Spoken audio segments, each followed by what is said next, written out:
Hello, and welcome to my channel, The Entrepreneurial Mindset. My name is Jay Berman, and this is Module 5 of my course, Influential Intelligence, the education you need to be more influential at work.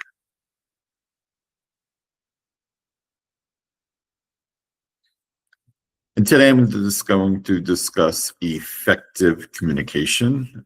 Communication, of course, comes in many forms. It's speaking, one-on-one, speaking in front of an audience, writing emails, reports, any kind of written communication. So effective communication is really the foundational concept, principle in how we live and work to get things done. It's vital to being influential at work, to be able to communicate well, both in writing and speech, as I just mentioned. Effective communication is extremely important to have mutual beneficial relationships with your colleagues and your bosses or managers or the owner of the business.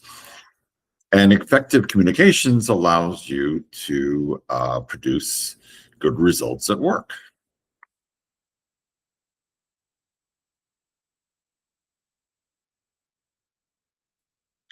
So the importance of effective communication, you are sharing information with another person or group of people. The typical communication model is you have a sender, you have a listener, and you have, of course, the message or the information. Meaning of that message means that there's shared agreement, that you both understand what that message is, that the meaning is agreed upon, and that there is an alignment between the sender and the listener.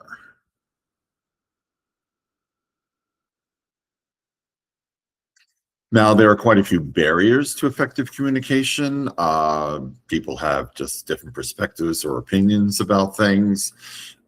Maybe they have different perceptions or views about of the world based on their experience. Certainly, languages can be a problem, particularly if you work in a company where people speak more than one language. For example, in the hotel business, yes, people speak English, but there's also a very large segment of the workforce that speaks Spanish. They may have different belief systems, different religions, have different viewpoints, and of course, people may have different attitudes towards different subjects.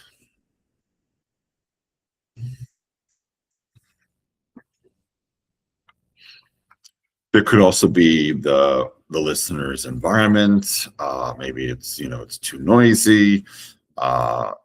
It's maybe people don't have access to email, so people have access to computers, so they can't communicate through email. Maybe you work for a company where you're not allowed to use text messaging to communicate with each other. Those type of things. Maybe the listener's emotional state could be a problem. Maybe someone's going through a really rough time in their personal life, so they're not focused on their work duties. Maybe the educational background is different, and then another important effective barrier to effective communication is the communication style. People do have different ways of communicating.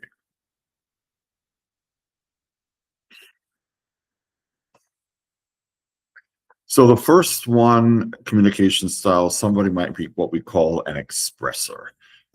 They tend to use emotional appeals when they communicate. They tend to rely on hunches, intuition, feelings.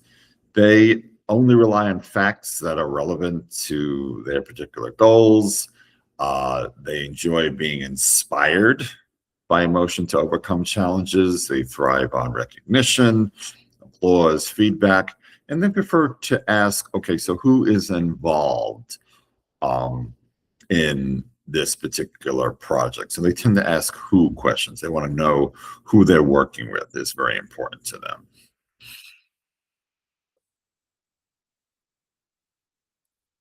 The next one is communication style is called controller. These people are highly competitive. So maybe your salespeople, they enjoy winning, they enjoy achieving goals. Uh, they tend to prefer autonomy, making decisions by themselves. They're very results oriented, so they really don't care too much about the process of getting things done. Uh, that kind of makes sense because they want to be autonomous. So they want to be able to accomplish the goals that they're given their way. They're not really interested in following the process that might be dictated to by a boss or manager or the owner.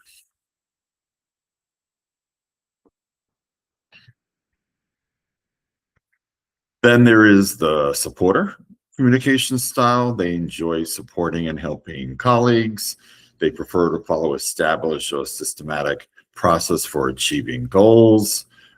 They need details of specific plans, goals, and activities to be accomplished so they know where to provide excellent assistance. So these are people who they thrive on being helpers, assistants, coaches, those type of people.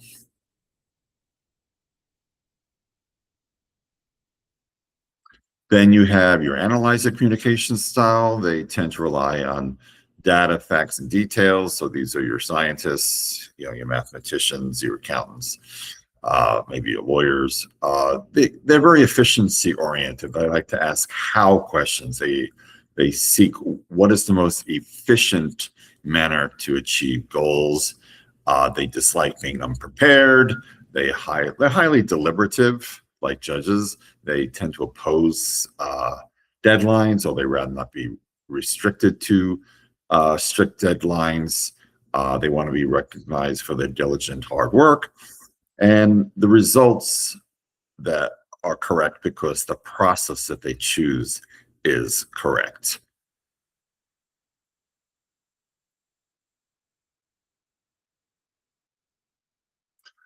Another important aspect of effective communication is empathetic listening. This is where you build rapport and trust because you're genuinely interested in what the other person has to say. This supports learning from other people. It creates an important connection with other people because you're willing to listen to what they have to say. You value their opinions, their perspectives. This invites an important listening attitude from others. So in other words, if you're willing to listen to other people, they're willing to listen to you. So it's a nice fair exchange and allows for personal growth and development when you can learn from other people by listening to what they have to say from their perspective.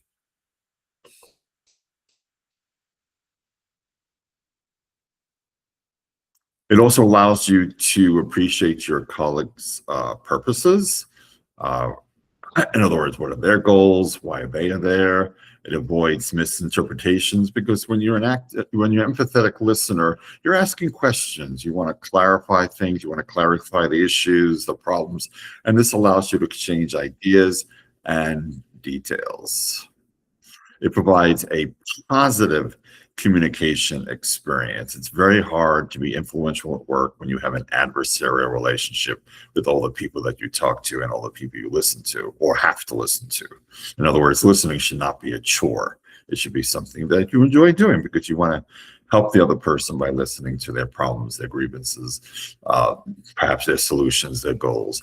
It also saves time and grief by lowering the risk of damaging relationships by reducing misunderstandings.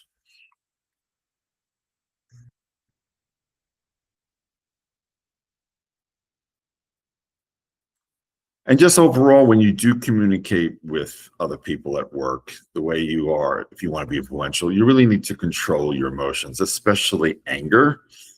It's very easy to get angry at work. Things don't work out well. Somebody did something wrong, and you want to correct them. So the best approach is not to be angry. Angry, uh, anger really doesn't work well if you want to influence people at work. Be aware of your body language. Have good eye contact with the person you're talking to, you're listening to. Be aware of your tone of voice.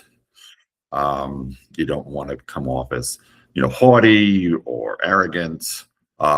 Always convey genuine respect and sincerity when you're talking to somebody, when you're writing to somebody, when you're listening to somebody.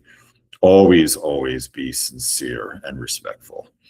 And when it comes to writing in English, to be an effective communicator, you really have to have a good command of the English language, even though, as Americans, we, of course, are, taught English in school, but not everybody writes well, not everybody communicates well. So I highly recommend this book called Elements of Style by E.B. White and William Strunk Jr. It's very easy to purchase, or you can just borrow it from the library. It's widely available. I make no money if you do buy the book, but it's probably the best book on English grammar and usage. And it's not a very big book. I think it's like maybe 100 pages or something like that. And so if you really don't feel like you write well or speak well, I highly recommend you get this book if you want to be an effective communicator and to be more influential at work.